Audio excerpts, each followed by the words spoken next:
This project is our model number 10, where it's for getting precise DC by thyristor firing angle control. We have a TRIAC here.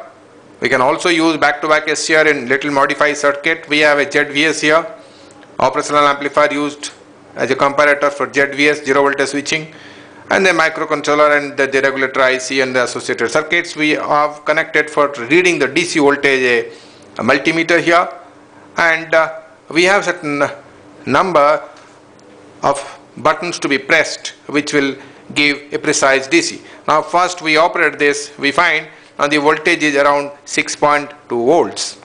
The DC volt we are getting after there's a bridge rectifier. This bridge rectifier is being fed in series with a TRIAC from the supply. We have taken a 12 volt supply here. From this we have not taken a AC supply, high voltage AC supply. For the purpose of understanding this, we have taken a only low voltage AC supply from the 12 volt supply that we get from the step down transformer.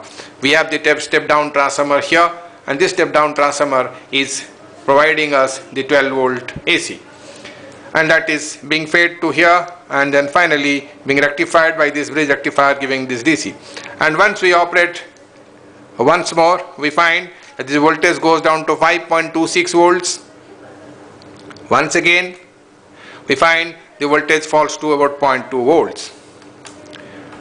Now it goes to again 5.25 volts, goes to 6.2 volts, goes to 4.18 volts, and goes to 0.29 volts.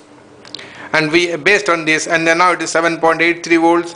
Based on certain number of operations, this voltage has been set at those kind of voltages, and that is how we get, based on the thyristor firing angle control, the DC voltage which is normally used in the industrial application for high power DC requirement. Thank you.